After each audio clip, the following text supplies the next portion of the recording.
ఎవరి వ్యక్తిగత జీవితాలు వాళ్ళకుంటే ఎవరిది అంత ఈజీగా బహిర్గతం చేయకూడదు మనం. చాలా తప్పమ్మా, అధర్మం. తప్పు కదా. సో తప్పే కాదు, అధర్మం.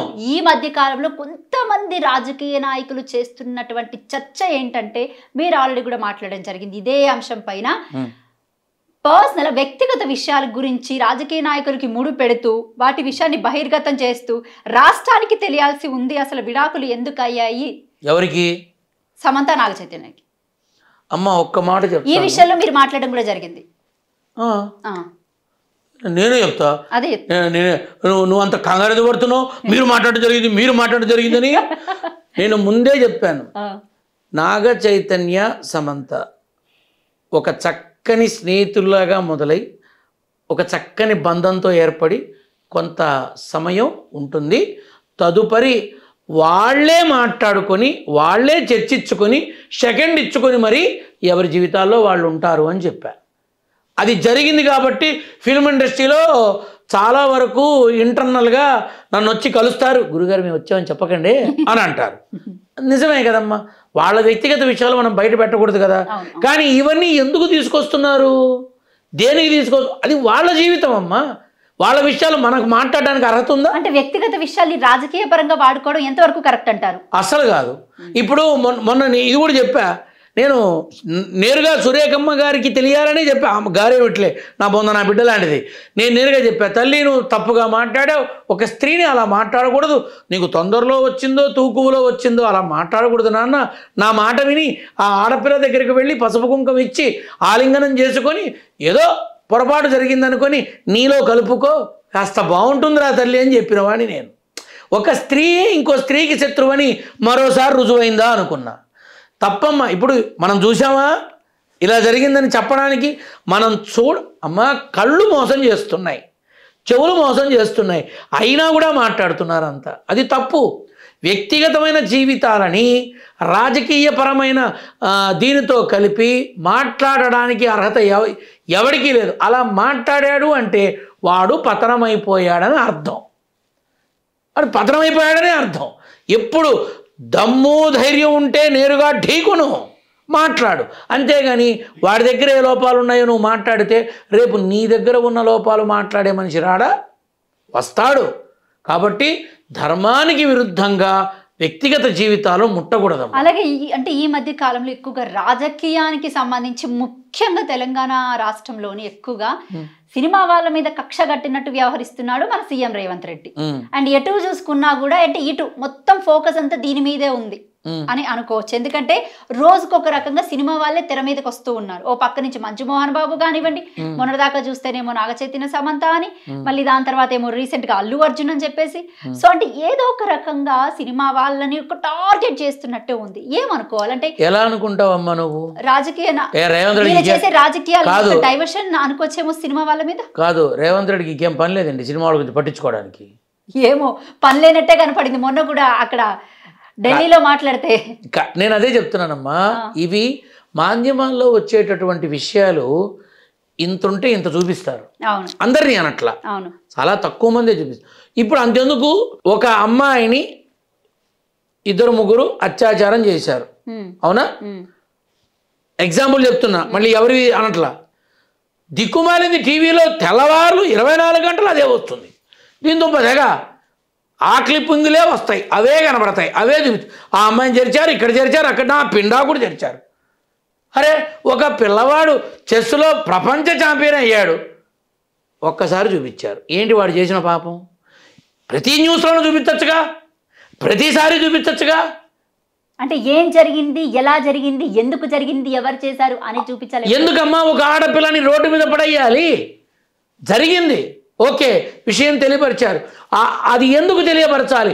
పోలీస్ యంత్రాంగం వారు గుట్టు చప్పుడు కాకుండా చాలా ఫాస్ట్గా అందరినీ పట్టుకుంటున్నారు, శిక్షిస్తున్నారు. ఆ పట్టుకున్న విధానాన్ని దానికోసం కష్టపడిన వాళ్ళని ఎందుకు బయట తీసుకురావట్లా? ఎందుకు క్రైమ్ని చూపిస్తారు?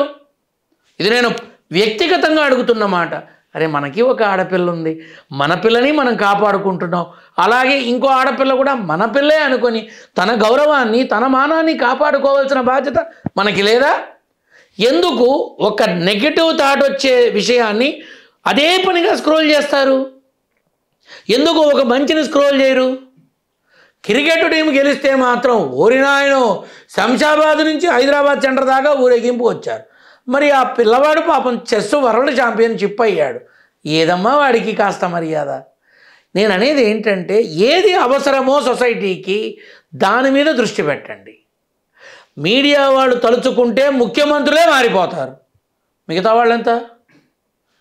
మీడియా తలుచుకుంది అంటే ముఖ్యమంత్రి కూడా మారిపోతాడు, మిగతా వాళ్ళు ఎంతమ్మా? కాబట్టి మీరు సవ్యసాచిలాగా మంచిని మంచిగా చూపిస్తూ చెడుని చెడుగా చూపిస్తూ ప్రజలకి మీరు క్వశ్చన్ చేయాల్సింది ఏమిటంటే, know the weapon is in your hand, you decide what you want అని చెప్పగలిగే ఒకే ఒక అర్జున తుల్యమైనటువంటి ఆయుధం మీ మీడియా. మీరు చెయ్యాలమ్మా. 2025 వస్తుంది. ఈసారి ఈ సంవత్సరాలు అసలు ఎవరెవరికి ఏ విధమైన యోగం కానీ లేకపోతే కర్మ కానీ ఎలా ఉంది అసలు? 2025లో రామ్మా. ఇంకా 10 రోజులే టైం ఉంది. కానీ ఒక్కటైతే చెప్తున్నానమ్మా, ఇప్పుడు మనం అప్రస్తుతం మాట్లాడటం, ఎందుకంటే ఇంకో 2 ఘటనలు జరగబోతున్నాయి 31 లోపల చలనచిత్రానికి రాజకీయ రంగానికి సంబంధించి. అవి జరిగిన తర్వాత మనం మాట్లాడుకుందాం. ఏ విధమైన ఘటనలు అనుకోవచ్చు? మంచిగా తీసుకునేవాడికి మంచి, చెడుగా తీసుకునేవాడికి చెడు. కరెక్టే. ఘటన అన్న ఇది అని చెప్పాలా? ఘటన అంటేనే ఒక నెగిటివ్ వర్డ్ బేసిక్గా. నో, అద్భుతమైన ఘటన అంటారు. నెగిటివ్ ఎలా ఎట్లా అవుతుంది నాన్న? మీరు అద్భుతమైనది అనేది చెప్పడంలో స్టార్టింగ్ లో నేను ఘటన అన్నా, చూసావా ఇక్కడే నీకు వచ్చేసింది. నేను ఘటన అన్నా, గురువుగారు అది నెగిటివా పాజిటివా అని అడగలా, అదిగో నెగిటివ్ వచ్చేసింది అన్న.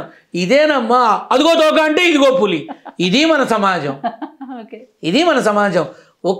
ఇప్పుడు నాన్న ఒకళ్ళిద్దరు నిష్క్రమించే సమయం వచ్చింది అన్న.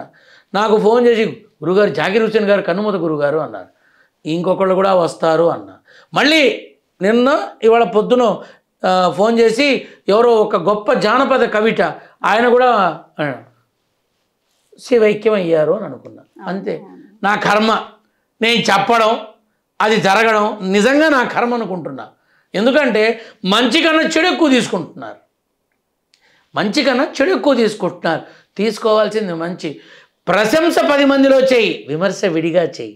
అప్పుడు ఏమవుతుందంటే తప్పు చేసిన వాడు కూడా ఆలోచిస్తాడు, నా గౌరవాన్ని కాపాడడం కోసం నలుగురిలోనూ చెప్పకుండా 4 గోడల మధ్యలో కూర్చోబెట్టి చెప్పి నా గౌరవం కాపాడాడు అని నీకు దాసానుదాసుడు అవుతాడు.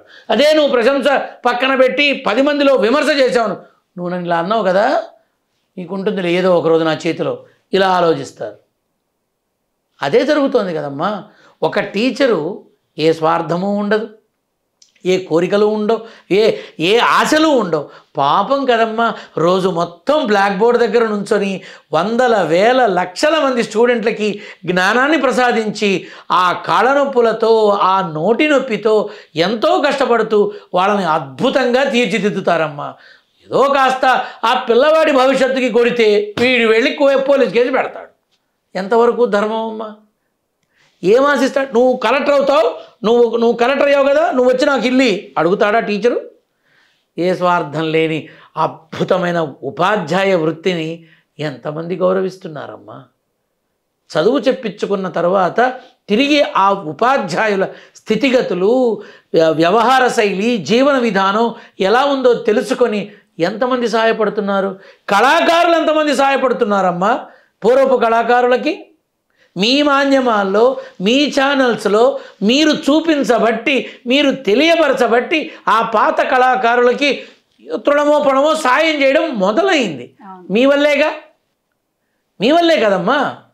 అంటే మీరు ఎటువంటి మహత్కార్యానికి మీరు పూనుకున్నారు? మిమ్మల్ని మొలక చెట్టు ఎక్కించట్లా నేను. అలాగే మీరు తప్పు కూడా చేస్తారు, పనికి మాలే మాత్రం 10 మందికి చెప్తారు.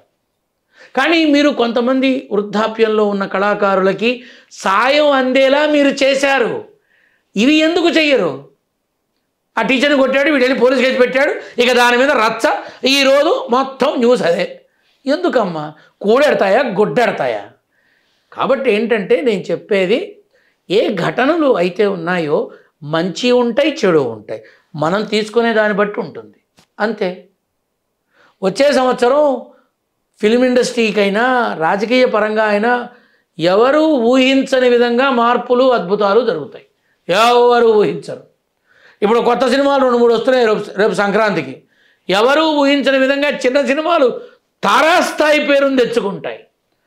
మళ్ళీ చెప్తున్నా, సరిగా అర్థం కాలేదంటావేమో, చిన్న సినిమాలు తారాస్థాయి పేరు తెచ్చుకుంటాయి. కొత్త నటులకి పునాది పడి అంకురార్పణ జరిగే అద్భుతమైన అవకాశాలు వాళ్ళ వశం అవుతాయి. ఏపీలో ఎలా ఉండిపోతున్నారు? మొత్తం కలిపి చెప్పానమ్మా, మొత్తం కలిపే చెప్పా. వచ్చే సంవత్సరం పునాది పడుతుందేమో, తెలుగు ఆంధ్రప్రదేశ్ తెలుగు ఫిల్మ్ ఇండస్ట్రీకి పునాది పడే అవకాశం ఉంది వచ్చే కొత్త సంవత్సరం. ఇలాంటివి ఎన్నో ఉంటాయి. నేను గుర్తుంటే తప్పకుండా ఏదైనా చెప్తా. నాకు చెప్పడానికి భయం ఉండదు. అడగడానికి ప్రశ్నలు నీ దగ్గర ఉండవేమో, నా దగ్గర దేనికైనా కామానే ఉంటుంది, పులి స్టాప్ ఉండదు. నారసింహుడి బిడ్డని, సీతమ్మ కొడుకుని, భగవత్ సేవకుడిని. ఏ రోజు నేను గురువుని అని ఏ రోజు ఏ క్షణాన అనుకోలేదు. ఆ స్థాయికి నేను రానమ్మా. అందుకే ఇవాళ అచేతనంగా ఇలా ఉన్నానేమో తప్ప ఏకవస్త్రంలో ఉండి అందరికీ సేవ చేస్తాను నేను.